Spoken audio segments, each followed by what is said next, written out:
السلام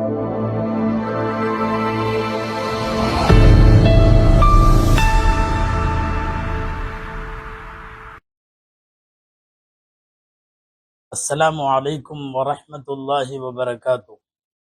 نحمد الله العظيم نصلي ونسلم على الرسول الكريم أما بعد فقد قال الله سبحانه وتعالى في كلامه القديم والفرقان الحميد: أعوذ بالله من الشيطان الرجيم بسم الله الرحمن الرحيم ولا تبرجن تبرج الجاهلية الأولى صدق الله العظيم.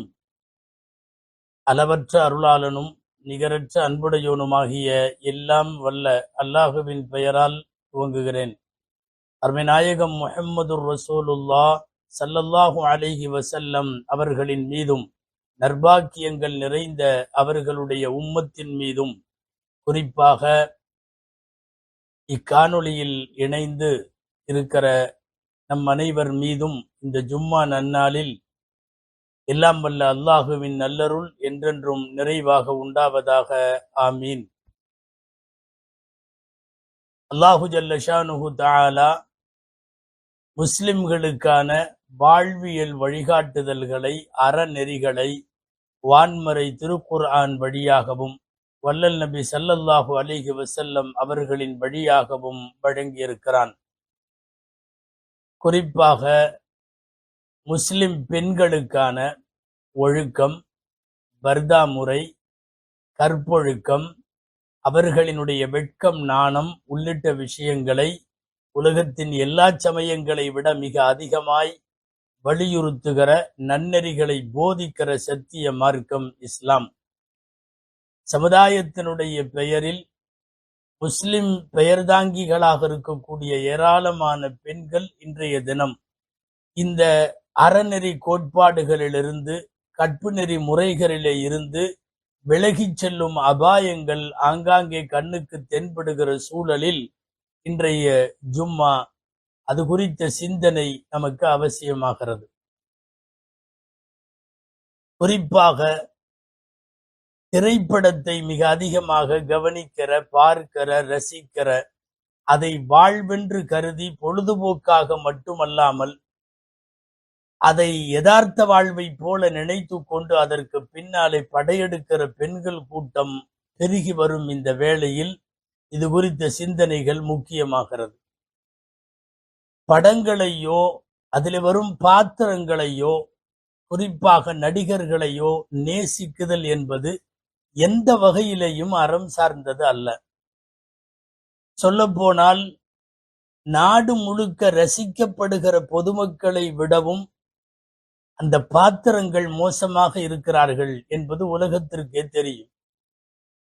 இது குறித்த சிந்தனைக்கு முன்னால் நமக்கு ஒரு முன்னுரை அவசியம். அன்பானவர்களே, அல் குர்ஆனுடைய வாசகம்: குல்லின்கான ஆபாவுக்கும் வ அபுனாவுக்கும் வ இஹ்வானுக்கும் வ அஸ்வாஜுக்கும் வ அஷீரத்துக்கும் வ அம்வாலுன் இக்தரஃப்துமூஹா வ திஜாரத்துன் தக்ஷௌன கசாதஹா வ மசாகினு தர்லௌனஹா அஹப்ப இலைக்கும் மினல்லாஹி வ ரசூலி வஜிஹாதின் ஃபீ சபீலி ஃபதரப்பஸூ ஹத்தா யஅதி அல்லாஹு பிஅம்ரி.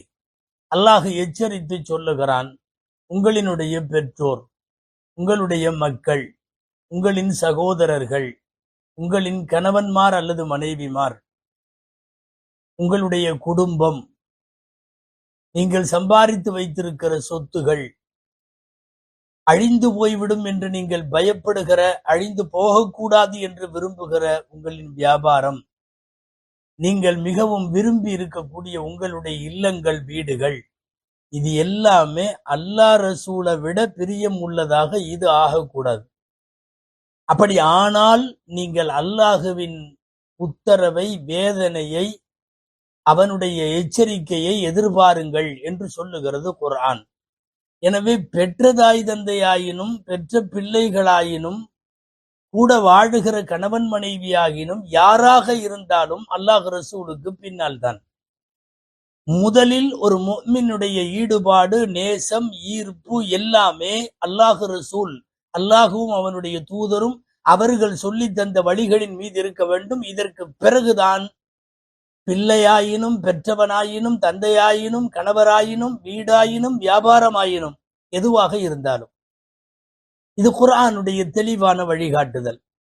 இரண்டாவது செய்தி, எம்பெருமானார் ஸல்லல்லாஹு அலைஹி வஸல்லம் உடைய வழிகாட்டுதல் என்னன்னா, நீங்க ஹதீஸ் நபிமொழிகளின் எல்லா நூல்களிலும் பார்த்தால் ஒரு பாடம் இருக்கும். இந்த பாடத்துக்கு பெயர் பாபுல் ஹுப்பி ஃபில்லா வல் புக்தி ஃபில்லா. இறைவனுக்காக நேசித்தல், இறைவனுக்காக கோபித்தல். இது ஒரு மிகப்பெரிய இஸ்லாமிய வரையறை. நாம் யாரையாவது இந்த உலகத்தில் நேசிக்கிறோம் என்றால் அது அல்லாஹ் ரசூலுக்கு உட்பட்டுத்தான் நேசிக்க முடியும். நாம் யாரையாவது கோபிப்பதாக இருந்தாலும் அல்லாஹ் ரசூலின் வரையறைகளுக்கு உட்பட்டுத்தான் கோபிக்க வேண்டும். நாம் நபிமார்களை நேசிக்கிறோம், நல்லோர்களை நேசிக்கிறோம், இறைநேசர்களை நேசிக்கிறோம். இஸ்லாத்தின் புனித சின்னங்களாக இருக்கிற புனித நினைவு சின்னங்களை, இடங்களை, காலங்களை, நேரங்களை, நபர்களை, இவங்களை எல்லாம் நேசிக்கிறோம். காரணம், அல்லாஹுவும் ரசூலும் நேசிக்க சொன்னதால். இப்லீஸை கோபப்படுகிறோம், ஃபிரௌனை கோபப்படுகிறோம், மார்க்கத்திற்கு முரணான விரோதிகளை கோபப்படுகிறோம். இதெல்லாமே அல்லாஹ் ரசூலின் கோபத்திற்கு அவர்கள் இலக்காக இருப்பதால். எனவே பாசமாயினும் கோபமாயினும், பிரியமாயினும் வெறுப்பாயினும் அது அல்லாஹ் ரசூலின் நியதிகளுக்குள்ளே தான் வரும். அந்த அடிப்படையில் நீங்கள் யாரையாவது நேசிப்பதாக இருந்தால், அதிலும் பல பேர் சொல்லுவது போல எங்கள் உயிரினும் மேலாக, எங்கள் உணர்வினும் மேலாக, எங்கள் வாழ்வு அவருக்கு, எங்கள் எல்லாமே அவருக்கு என்றெல்லாம் நீங்கள் சொல்லுகிற யாராக இருந்தாலும் அது அல்லாஹ் ரசூல் விரும்ப சொன்ன வழிகளில் அது அமைகிறதா என்பது உற்று நோக்க வேண்டிய ஒன்று. நடிகர்களின் மீதான பிரியமும் சினிமாவின் மீதான பிரியமும் இந்த எல்களுக்குள்ள வராது. இது அல்லாஹ் ரசூல் கோபிக்க சொன்ன இடங்களை ஒழிய நேசிக்க சொன்ன இடங்கள் அல்ல. தயவு செய்து இது அரசியல் பேச்சு என்று நினைக்க வேண்டாம். அரசியல் குறித்தோ, அதனுடைய பாத்திரங்களை குறித்தோ, வேட்பாளர்களை குறித்தோ, தேர்தல் குறித்தோ பேசுவதல்ல. அதுவெல்லாம் முடிந்து விட்டது. தமிழகத்தில் விருப்பப்பட்டவர்கள் விருப்பப்பட்ட கட்சிகளுக்கு வாக்களித்தார்கள் என்பதையெல்லாம் தாண்டி இது என்ன மாதிரியான மோகம்? சினிமா யதார்த்த வாழ்வோடு பொருந்துமா? சினிமாவினுடைய மோகம் எந்த அளவுக்கு நம்மை சீரழித்திருக்கிறது? ஒரு குறிப்பிட்ட நடிகர் நடிகைகளுக்கு பின்னாலே இருக்கிற மோகமும் ஈர்ப்பும் கவர்ச்சியும் நம்மை எவ்வளவு தூரம் துர்பாக்கியத்திற்கு ஆளாகி இருக்கிறது என்கிற சிந்தனையை தர வேண்டிய பொறுப்பு இன்றைக்கு மார்க்க அறிஞர்களுக்கு, சமுதாய தலைமைகளுக்கு, சமூக அக்கறை உள்ளவர்களுக்கு, பொது நலன் நாடுகிற அத்தனை பேருக்குமான பொறுப்பு இன்றைக்கு இருக்கிறது. அன்பிற்குரியவர்களே, உலகத்தில் நல்ல காரியங்களும் வளர்ந்து கொண்டே இருக்கிறது, தீய காரியங்களும் வளர்ந்து கொண்டே இருக்கிறது. இல்லை என்று சொல்ல முடியாது. தகவல் தொழில்நுட்பத்தினுடைய வளர்ச்சிக்கு பின்னால் மிக மோசமான தீமைகள் வளருகிறது. எதிரில் நன்மைகளும் வளர்கிறது, இல்லை என்று சொல்ல வரவில்லை. மார்க்கம் இன்றைக்கு எல்லா தளங்களிலும் போதிக்கப்படுகிறது, இல்லைன்னு சொல்லல. முன்னெப்போதும் இல்லாத அளவுக்கு நாடு முழுக்க பெண்களுக்கான மதரசாக்களும் பெண்களுக்கான கல்வி கூடங்களும் ஆயிரக்கணக்கில் வந்து கொண்டிருக்கிறது. ஊர்கள் தோறும் பெண்களுக்கான முன்னேற்பாடுகள், அவர்களின் கல்வி, அவர்களின் அமல், அவர்களின் பயிற்சி வகுப்புகள் எல்லாம் நடக்கிறது. ஆனால் எல்லா காலத்திலும் உள்ள ஒரு உண்மை என்ன தெரியுமா? நன்மையை தாண்டி தீமை வேகமாக வளரும். இன்றைக்கு சோசியல் மீடியாக்களின் வழியாக, குறிப்பாக சினிமாவின் வழியாக சீரழிந்து போகிற பெண்கள் அதிகம். நீங்கள் பள்ளிவாசல்களிலும் கல்வி கூடங்களிலும் நிஸ்வான்களிலும் வைத்து போதிக்கிற, கல்வி கூடங்களில் சொல்லித்தரப்படுகிற அறநெறிகள் சார்ந்த மாரல் சயின்ஸை உள்ளடக்கிய நீதி போதனைகளை எல்லாம் தாண்டி இன்றைக்கு இந்த வளருகிற அசிங்கம் அதிகம், வளருகிற ஆபத்துகள் அதிகம், குறிப்பாக பெண்கள் குறித்த அபாயங்களும் அதிகம். நன்மைகள் பெருகுகிறதே என்கிற நினைக்கிற அதே வேளையில் தீமை அதைவிட பெருகுகிறதே என்பதும் இங்கே யோசிக்கத்தக்கது. சினிமா நிறைய தாக்கத்திற்கு உள்ளாக இருக்கிறது. ஒரு பள்ளிக்கூடத்தினுடைய ஆண்டு விழாவில் பரதநாட்டியம் ஆடினார்கள், குச்சிப்புடி ஆடினார்கள், கலை நிகழ்ச்சிகள் நடத்தினார்கள், விளையாட்டு போட்டிகள் நடத்தினார்கள், ஒரு கட்டத்தில் நாட்டுப்புற பாடல்கள் பாடினார்கள். அந்த எல்லைகளை எல்லாம் தாண்டி சினிமா பாட்டுக்கு ஆடுகிற குழந்தைகளை உருவாக்குகிற கலாச்சாரம் வந்தது. குறிப்பாக குத்தாட்டம் போடுகிற ஆடல் பாடல்களினுடைய நிகழ்ச்சிகள், கலை நிகழ்ச்சிகள் என்ற பெயராலே பிஞ்சு குழந்தைகளையும் சினிமாவினுடைய இரட்டை அர்த்த ஆபாச வசனங்களுக்கு ஏற்ப தங்களின் உடல் அசைவினால் பாடி லாங்குவேஜ்ல அவர்கள் ஆடக்கூடிய குத்தாட்ட நிகழ்ச்சிகள் கண்டு களிக்கப்படவும் ரசிக்கப்படவும் துவங்கிவிட்ட காலத்தில் சினிமா குழந்தைகளிலிருந்து பெரியவர்கள் வரை, பெற்றோர்கள் வரை அது தாக்குதலுக்கு ஆளாகிவிட்டது. ஆண்டு விழாக்களில் ஆடுகிறார்கள் என்பதை எல்லாம் தாண்டி இப்போதெல்லாம் இஸ்லாமிய திருமண மஜ்லிஸுகளில் கூட்டாக ஆட்டமும் குத்தாட்டமும் சினிமா பாடல்களுக்கு ஏற்ப குரூப் டான்ஸுகளும் அரங்கேறுகிற அவலங்கள் இன்றைக்கு சமுதாயத்தில் அதிகம். ஒரு சினிமா உள்ளேயே நுழைய முடியாது என்று கருதப்பட்ட முஸ்லிம் சமுதாயத்தின் வீடுகளுக்குள் புகுந்து வியாபித்து இன்றைக்கு விபரீதமாக வைத்திருக்கக்கூடிய நிலைமையை தான் இன்றைக்கு பார்க்கிறோம். இந்த குரூப் டான்ஸ் கல்ச்சர், சினிமா பாடலுக்கு தன்னுடைய உடலை வருத்தி ஆடக்கூடிய இந்த கலாச்சாரம் இன்றைக்கு வேகமாக பரவி வருகிறது.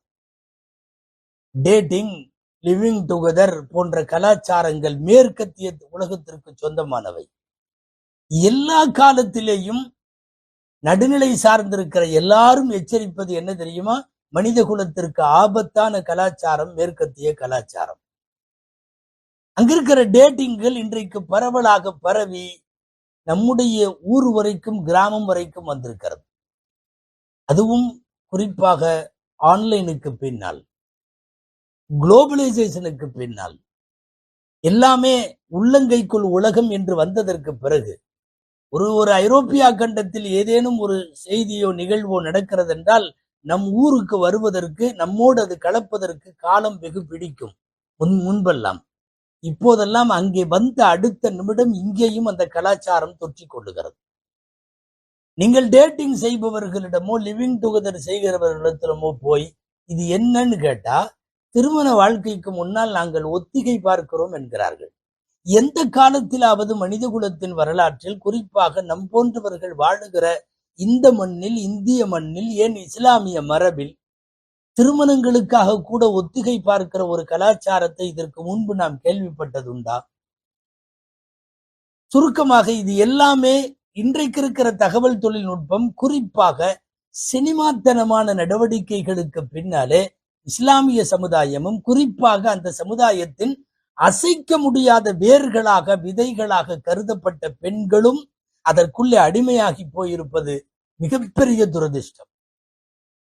அன்பானவர்களே, 1000 இருக்கலாம். ஒரு நடிகனுக்கு பின்னாலே அல்லாஹ் ரசூலை ஏற்று வாழுகிற, புர்காவோடு பர்தாவோடு இருக்கக்கூடிய ஒரு பெண் பைத்தியமாகி அடைவது எந்த விதத்தில்? நான் பார்க்கறதுக்காக வந்தேன், நான் பல நாள் பார்க்கறதுக்காக காத்து கிடந்தேன், நான் 16 வருஷமா அவரை பார்க்க வேண்டும் என்று ஆசையோடு இருந்தேன், என் கணவனை விட எனக்கு அவரைத்தான் பிடிக்கும், இது என் கணவருக்கும் கூட தெரியும், நான் காலையிலிருந்து காத்திருக்கிறேன், என்னை இந்த இடத்திலே கொண்டு வந்து என்னுடைய கணவன் தான் உட்கார வைத்து விட்டு போனார், நான் இன்றைக்கு எக்ஸாமை விட்டு வந்திருக்கிறேன், ஒரு +2 மாணவி, எனக்கு இன்னைக்கு ஹால் டிக்கெட் தர்றாங்க, நான் அதை வேண்டாம் என்று சொல்லிவிட்டு நான் இவர்களை பார்ப்பதற்காக வந்தேன், என் குழந்தை மருத்துவமனையில இருக்கிறது, அங்க ஆளை போட்டுட்டு நான் இங்க பார்க்க வந்தேன். பார்த்து விட்டு ஆனந்தத்தில் அழுகக்கூடியவர்கள் நிறைய பெண்கள், பார்க்க முடியவில்லையே என்கிற வருத்தத்தில் அழுகக்கூடிய பெண்கள், பார்த்தவள் போடுகிற குதியாட்டம். இது என்னன்னா, சராசரி பெண்கள் மாத்திரம் அல்ல, ஒரு ஒழுங்கு நேர்த்தியாக சுமார் 1000 ஆண்டுகளாக கட்டமைக்கப்பட்ட ஒரு பர்தாவின் சமூகத்துக்குள்ளிருந்து இந்த வார்த்தைகள் கேட்பதுதான் ஆச்சரியம். நான் ஜும்மா தொழுகையை விட்டு இந்த படத்தை பார்ப்பதற்காக வந்தேன். பத்திரிகையாளர்களுக்கு முன்னால் புர்காவோடு பேசுகிற, அது ஏதோ 18 வயதெல்லாம் அல்ல, 40-50 வயதை தொட்ட பெண்களும் கூட இந்த நிலைக்கு வந்திருக்கிறார்கள் என்பது யோசிக்க வைக்கிறது. ஒரு புனித பயணமான உம்ராவிலே போய்விட்டு உம்ராவில் காபாவுக்கு முன்னாலே செல்ஃபி எடுத்துக்கொண்டு குறிப்பிட்ட நடிகர் எல்லா இதிலும் வெற்றி பெற வேண்டும் என்று பிரார்த்திக்கிற, உம்ராவை நாசமாக்கி அந்த மண்ணின் புனிதத்தை கூட கெடுக்க துணிந்து விடுகிற இஸ்லாமிய பெண்களை நினைத்து என்ன சொல்வதென்று தெரியவில்லை. இதையெல்லாம் பேசின பிற்போக்குத்தனம், இது மடமைத்தனம், உங்களுடைய மத வழி இது சரியில்லை, இது பெண் அடிமைத்தனம் என்றெல்லாம் பேச வருகிற சங்கிகள் உள்ளிட்ட நிறைய மேதாவிகள் உண்டு. ஆனால் நாங்கள் ஒரு கட்டமைக்கப்பட்ட ஒழுங்கு நேர்த்தியாக வடிவமைக்கப்பட்ட ஒரு சமூகம். என்ன ஆச்சரியம்னா, என்ன அந்த நடிகரை பற்றி அவர்களிடத்திலே போய் பேசினாலும் எடுபடுறதில்லை. ஏமா அவர்கள் இவர்களுக்கு சப்போர்ட்னு சொல்றாங்களே, இருந்துட்டு போகட்டும், என்ன தப்பு? சொந்த வாழ்க்கை இப்படின்னு சொல்றாங்களே, இருந்துட்டு போகட்டும், என்ன தப்பு? உச்ச கட்டத்திற்கு போய் விடுகிற நான் வேறு பெண்கள் எல்லாம், அதாவது நான் மனைவியா கூட இருப்பேன்னு சொல்ற பெண்களுடைய விமர்சனத்தை எல்லாம் இங்க வைக்கல. இஸ்லாமிய பெண்களின் வாயிலிருந்து வந்த, அவர்கள் காண்பதற்கு துடித்த, அவர்கள் கூட்டத்தில் நசுங்கி போய் தன்னை தொலைத்து கொண்ட தருணங்களை பேச வேண்டியது இருக்கிறது. எவ்வளவு ஆபத்தான வார்த்தைகள் அதுவெல்லாம். என்னுடைய குடும்பத்தில் இருப்பவர்கள் அவருக்கு ஆதரவு அளிக்கவில்லை என்றால் எல்லாத்தையும் விஷம் வச்சு கொண்டுருவேன். என் குழந்தையை நான் கொன்று விடுவேன். எங்கெங்கோ போகிறது. நான் அக்கா தங்கையாக, மனைவியாக, என் வைப்பு பெண்ணாக கூட நான் இருந்து விடுவேன் என்றெல்லாம் பேசுகிற அவலங்கள் முன்னெப்போதும் இல்லாத அளவுக்கு இன்றைக்கு வந்து சமூக அக்கறை உள்ளவர்களை கவலைப்பட வைத்திருக்கிறது. வைக்க வேண்டும். காண்பதை தரிசனமாக கருதுகிறவர்கள், நீங்கள் என்றைக்காவது குர்ஆனை கையிலே பார்ப்பதை தரிசனமாக பாக்கியமாக கருதியது உண்டா? பெற்றோரை பார்ப்பது இபாதத், கஅபாவை பார்ப்பது இபாதத், குர்ஆனை பார்ப்பது இபாதத். நீங்கள் காண துடிக்கிற இதுவெல்லாம் பலாலத் என்று சொல்லுவார்கள். இது வழிகேடு. இது சாதாரண நிலை கூட அல்ல. கை கொடுப்பதற்கும் சேர்ந்து நின்று புகைப்படம் எடுத்துக் கொள்ளுவதற்கும் ஆறத் தழுவிக் கொள்வதற்கும் ஆசைப்படுகிற பெண்களை என்ன வார்த்தைகளில் சொல்லுவது? இவர்களின் குடும்பத்தினர் என்ன செய்கிறார்கள்? இவர்களின் பகுதி வாழ் முஸ்லிம் சமுதாயத்தினுடைய தலைமைகள் எல்லாம் என்ன செய்து கொண்டிருக்கிறது? அன்பானவர்களே, ஹஜ் உள்ளிட்ட பிரயாணங்களுக்கு போகிற போது கூட மஹரம் என்று சொல்லக்கூடிய அனுமதிக்கப்பட்ட ஆண்களை தவிர மற்றவர்களோடு முசாபகா செய்ய, கை குலுக்கிக் கொள்ள அனுமதி இல்லை. அப்படியானால் திரைப்படத்தில் நடித்த ஒரு பாத்திரத்தோடு கைகுலுக்குவதும், அவர்களோடு செல்ஃபி எடுப்பதும், இணைந்து நின்று கொள்ளுவதும், சமயங்களில் ஆறத் தழுவிக் கொள்வதும், இந்த அசிங்கங்களை எந்த அடிப்படையில நாம் எடுத்துக் கொள்ளுவது? இங்கே மார்க்கத்தினுடைய நூல்களை எடுத்து பார்த்தால், ஷரியத்தின் சட்டங்களை பார்த்தால், தொழுகைக்காக செல்லக்கூடிய பெண் கூட பள்ளிவாசலுக்கு போவதா அல்லது வீட்டிலேயே இருந்து தொழுகுவதா என்றெல்லாம் இங்கே சர்ச்சை செய்கிறார்கள் ஷரியத்தினுடைய பெருமக்கள். அபூதாவுதுல வரக்கூடிய நபிமொழி, ஒரு அம்மா உம்மு ஹுமைத சாயிதி ரலியல்லாஹு அன்ஹா, அந்த அம்மாவுக்கு பேர். அல்லாஹுவின் தூதரிடத்துல அந்த அம்மா கேட்கிறாங்க, அல்லாஹுவின் தூதரே, உங்களுக்கு பின்னால் தொழ வேண்டும் என்று எனக்கு ஆசை. பள்ளிவாசல் மஸ்ஜிது நபவி 5000 மடங்கு ஒவ்வொன்றும் அதிகமாக நன்மை கிடைக்கிற பள்ளிவாசல். இமாமத்து செய்கிற தலைமை பொறுப்பேற்றிருக்கிறவர்கள் நபிகள் ஸல்லல்லாஹு அலைஹி வஸல்லம். சஃப்ல நின்று தொடக்கூடியது எல்லாமே ஹைருல் குரூன் என்று சொல்லக்கூடிய பொற்காலத்தில் வாழ்ந்த புனிதம் மிக்க மக்கள். இப்படிப்பட்ட ஒரு பள்ளிவாசல்ல நான் வந்து தொழுகிறதுக்கு ஆசையா இருக்கு, நான் எப்போதும் பள்ளிவாசலில் தொழுவது நல்லதா என்று கேட்டு வரக்கூடிய உம்மு ஹுமைது சாயிதிக்கு நபி ஸல்லல்லாஹு அலைஹி வஸல்லம் சொன்ன பதில் என்ன தெரியுமா? ஸலாத்துகி ஃபீ பைத்திகி கைருல் லகி மின் அன் தஹ்துரி ஃபீ மஸ்ஜிதி ஹாதா. எனது இந்த மஸ்ஜிது நபவி பள்ளிவாசலில் நீ தொழுகுவதை விட உன் வீட்டிலேயே உன் தொழுகையை நிறைவேற்றிக் கொள்வது நல்லது என்பது நபிகள் ஸல்லல்லாஹு அலைஹி வஸல்லமுடைய வாக்கென்றால், தொழுவதற்கு ஒரு பெண் பள்ளிவாசலுக்கு வருவதற்கு கூட இவ்வளவு பின்புலங்கள் குறித்தும் நபிமொழிகள் குறித்தும் அலசி ஆராயப்படுகிறது என்றால், ஒரு வெட்ட வெளியில், ஒரு மைதானத்தில், ஒரு வெயில் நேரத்தில் கை குழந்தையோடு காத்து கிடந்து அவருக்காக நான் என்ன வேண்டுமானாலும் இருப்பேன் என்று சொல்லுகிற பெண் குலத்தை உண்மையாகவே தனிமையில் யோசித்தால், நடுநிலை சிந்தனை கொண்ட முஸ்லிம்கள் அத்தனை பேருக்கும் சொல்லுகிறேன், நிச்சயமாக நெஞ்சு பாரமாக இருக்கிறது. நிச்சயமாக துக்கம் ஒரு ஓரத்தில் இருந்து கொண்டே இருக்கிறது. நம்முடைய சமுதாய பெண்களா இவ்வளவு தூரம் கூட இறங்கி போவார்களா என்கிற அளவுக்கெல்லாம் கூட வந்து விட்டதல்லவா?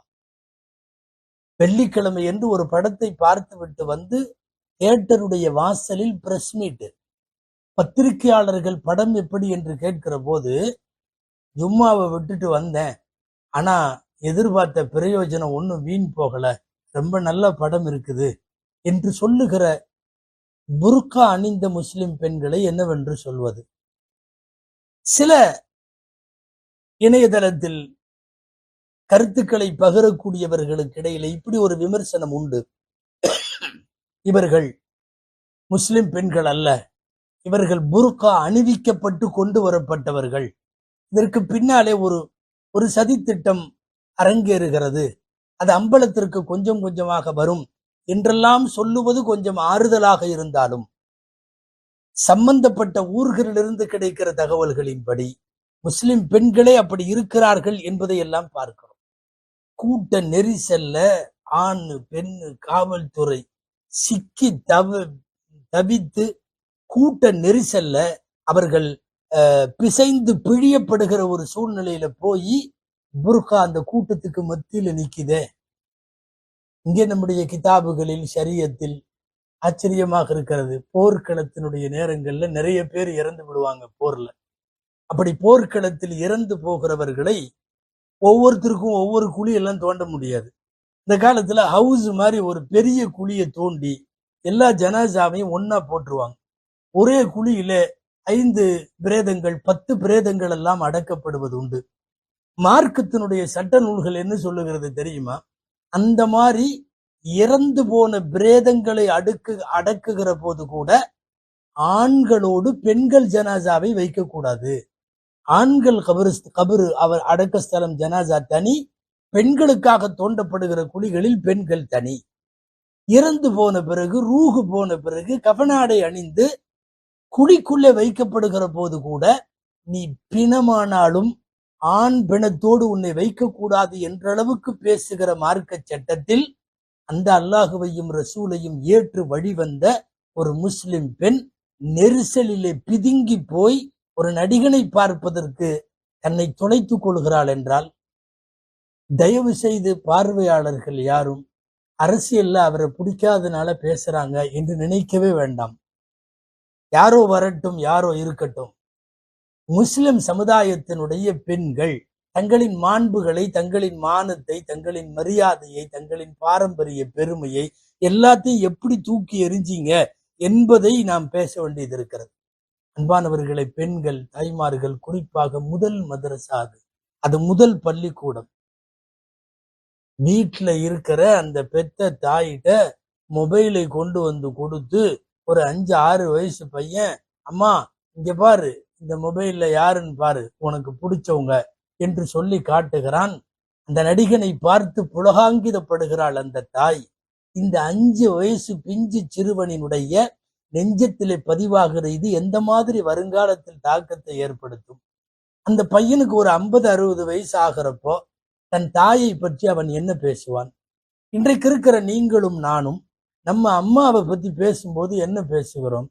என் தாய் பெரிய பத்தினி, என் தாய் தொழுகையாளி, என் தாய் குரான் ஓதுபவள், என் தாய் எங்களை எல்லாம் அப்படி வளர்த்தால், என் தாய் நாங்கள் தவறு செய்தால் கண்டிப்பால், எங்கள் தாய் தொழுகாமல் எங்களை விடமாட்டால். இப்படி எல்லாம் நினைவு கூர்றோமா இல்லையா? ஒரு 50 வயசுக்கு பின்னாடி, 60 வயசுக்கு பின்னாடி. இன்னைக்கு குறிப்பிட்ட நடிகனின் ரசிகையாக குத்தாட்டம் போட்டு அழைகிற இந்த பெண்ணினுடைய வாரிசு ஒரு 50 வருஷத்துக்கு பின்னாடி அவங்க அம்மாவை பத்தி யோசிக்கிறப்போ அவன் என்ன சொல்லுவான்?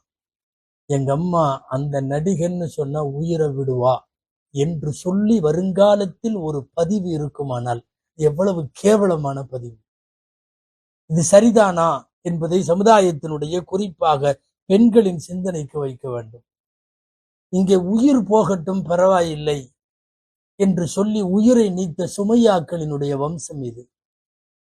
சுமையாவை அடித்து கொலை செய்து துவம்சம் செய்து சித்திரவதை செய்கிற அபூஜஹல் கேட்டான், உன் ரப்பை எனக்கு காட்டு, உன்னை விட்டு விடுகிறேன்.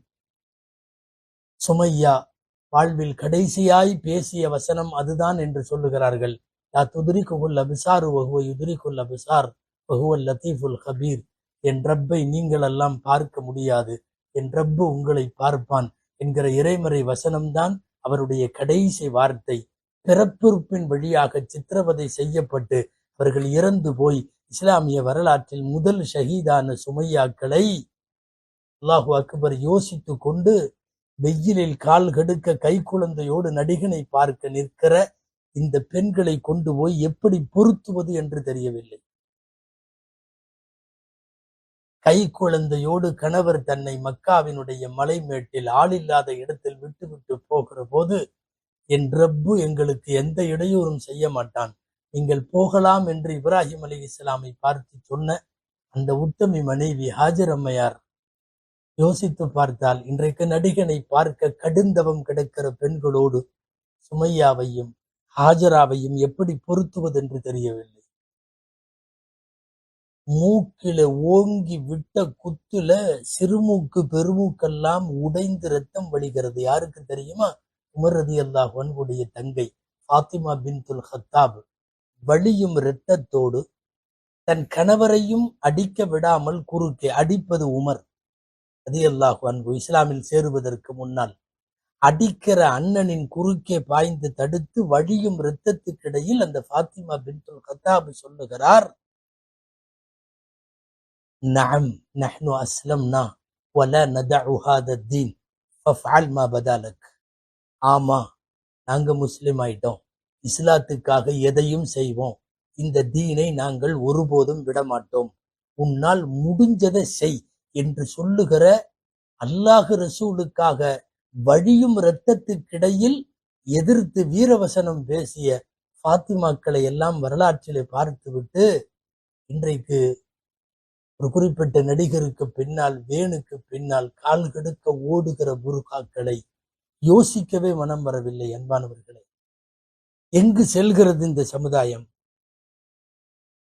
சொந்த புருஷன் என்னை ஏற்றுக்கொள், அல்லாஹுவை விட்டுவிடு என்று சொன்ன போது வரலாற்றில் ஆசியா என்கிற பெண் ரலியல்லாஹு அன்ஹா அலைஹஸ்ஸலாம் ஃபிரௌனுடைய மனைவி, கஃபர்து பிக் வ அன அவ்வலு மன் கஃபர்து பிக், நான் உன்னை மறுக்கிறேன், உனக்கு ஈமான் கொள்ள முடியாது, இந்த நாட்டில் உன்னை மறுப்பவர்களில் நான் முதலாவதாக இருக்கிறேன் என்று கட்டிய கணவன் மட்டுமல்ல, ஒரு நாட்டை ஆளுகிற கொடுங்கோல் அரசனுக்கு முன்னால் உரத்து சொன்ன ஆசியாக்களையும் இன்றைக்கு மைதானத்தில் நின்று கொண்டிருக்கக்கூடிய பெண்களையும் மலைக்கும் அடுவுக்கும் அல்ல, ஆகாயத்திற்கும் பூமிக்கும் அல்ல, எந்த வகையிலேயும் பொருத்தி பார்க்கவே முடியவில்லை.